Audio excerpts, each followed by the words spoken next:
It's all fun and games until you have to block a kick to get a damn win. How do they get through it? That's coming up today. Hope you guys are ready. It's RGR Football.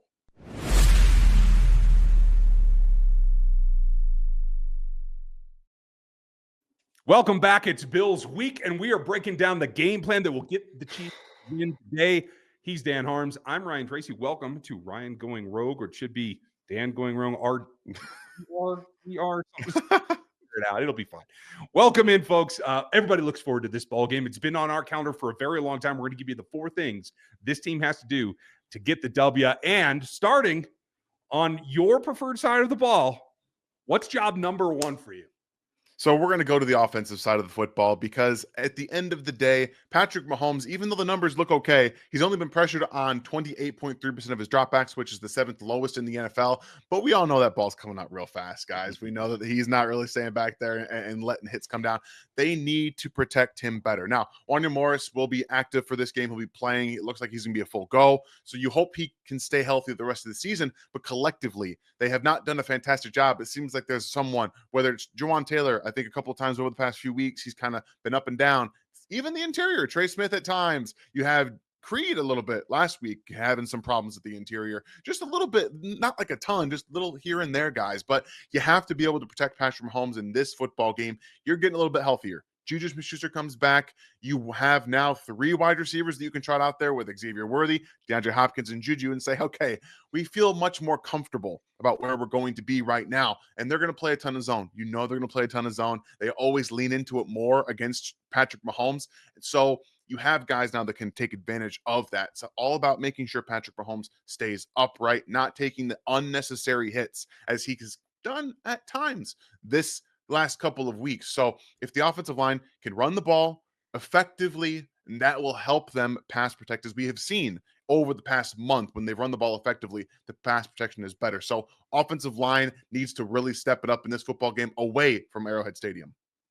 I like where you're going because that'd be the top one for me as well on that side of the ball. But the same is true on the opposite side.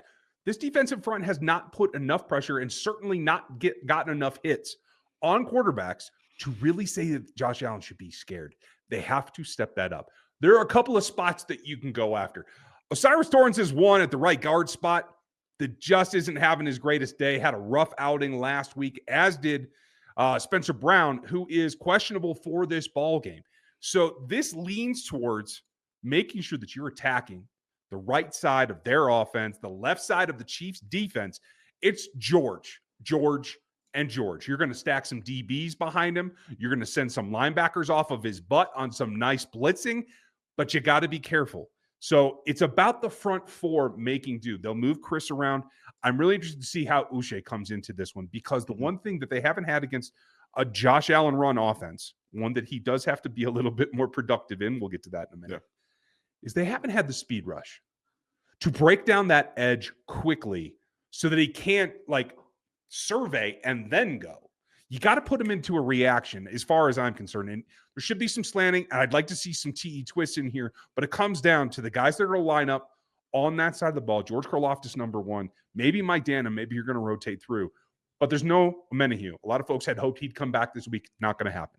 That's okay. They can get it done with this group, but it's got to start with the front 4 getting controlled pressure on Josh Allen so that you can take advantage of the misadvantage that they don't have.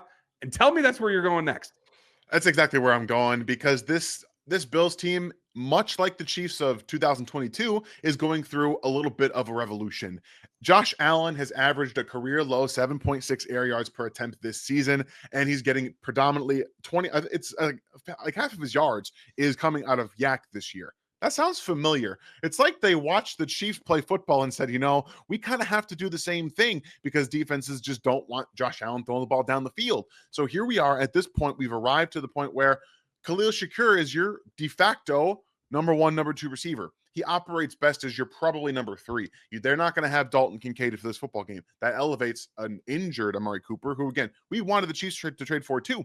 But now that he's got a wrist injury, it looks far better that they traded for DeAndre Hopkins and not Amari Cooper, who was, I guess, battling that injury earlier in the season as well. So at the same time, you always want to be able to get after Josh Allen, but now all of it rides on his shoulders. This is the Josh Allen game. So I'm looking at the guy who won the game for the Chiefs last week in Leo Chanel, because we saw him against Lamar Jackson earlier in the season where he was the spy. Now, Josh Allen's a really good athlete. He's fast. He's no Lamar Jackson, guys. He's no Lamar Jackson. I think that Leo Chanel can be one of the most important players in this football game, because like we talked about, I just mentioned, like half of his yards this year have come with yards after the catch. You have to rally, you have to tackle. But if you're going to get to Josh Allen, you have to bring that big dude down. And that's one player I know when getting those tough hands on him, I think Leo Chanel can do that. So you're going to see him spy. You're going to see him probably rush a little bit. But there are no weapons that can truly hurt you. There aren't any. You got to just corral Josh Allen and make him have to run around, tackle him, and just bring him to the ground. That's what this comes down to. I like that plan. I want to see a little bit of the three safety set. We know Spags is going to go to it. And Justin Reed confirmed, excuse me, that he is not going to be handling the kicking duty. So he's going to be able to move around. I like that piece. Without Kincaid out there, you're talking about Dawson Knox, who's made some catches against this team in the past. Got to keep an eye on him. I'm really looking for what Jaden Hicks's role is this and how Spags chooses to use it. It feels to me, as I get to this week and I talk about it more and more, it feels like this is what Spags been waiting for, right? Yeah. Okay, you're with me. I like that. On the other side of the ball, you got to do what you can do to attack them where they ain't. This team, the Buffalo Bills, has had some success against the Kansas City Chiefs at the edge positions in the past. You've had some freak plays, knocking down passes, interceptions, whatever, from Epinesa, from Russo. You have Von Miller, who's got a history longer than I can even talk about against this team. You have the outsides. Ed Oliver's made a couple of plays, but it hasn't been the force inside. What I want to see them do is take that run game that you have earned and run it down their throats. You have to attack inside the tackles to allow everything else, especially against those zones, to come from play action. That's where I think it has to go, and something that if they can then not overdo it with one particular back, but keep the running game still at a 35, 40% of the play call, they're going to be in good shape. I think that's going to help them get to the win. Yeah, and at the end of the day, like we talked about, it's going to help their pass protection as well. You ask any offensive lineman, when they can physically dominate an opponent in the trenches, it helps them in every single phase of their game. So that's what you want to do, and that's what the Chiefs are really leaning into with Kareem Hunt. Just everything on his shoulders for the run game at this point. Maybe you can help out your running back, get some end arounds, get some jet sweeps, handoffs, in different little things like that. But we know they're not going to really throw the football down the field. I do think you can get DeMar Hamlin, who's played good football this year. They have. The Bills defense has been susceptible when they've been pressuring quarterbacks, even though they've got 5 interceptions when they do so. Patrick Mahomes is struggling this year when he's pressured. So I think that this is going to be a good idea, a good test for them defensively, as they always are. But like you said, run that football, get them comfortable, and then hit the play action where the defense actually has to worry about the run. And that's what I think we'll see the Chiefs do in this game. I'm looking forward to it. In the end, I still think this is a 1-point game. I don't think it's going to be quite as high. So if you can complete that battle, if you can keep Patrick upright, the key is the turnovers. The turnovers will determine how many points the team score. I think it still stays super tight. I think probably the last possession is what we're talking about coming down to. I have the Chiefs winning this 21-20 and hopefully not relying on any kicker in any way. How about you?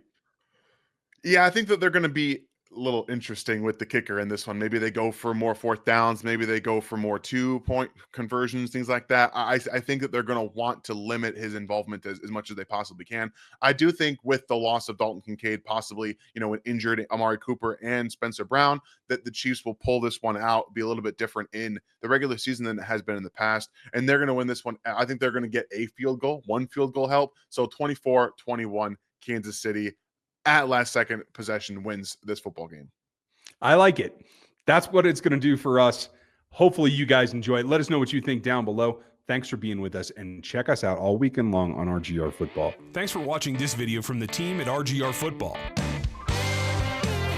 Click these videos to see more and subscribe to RGR Football.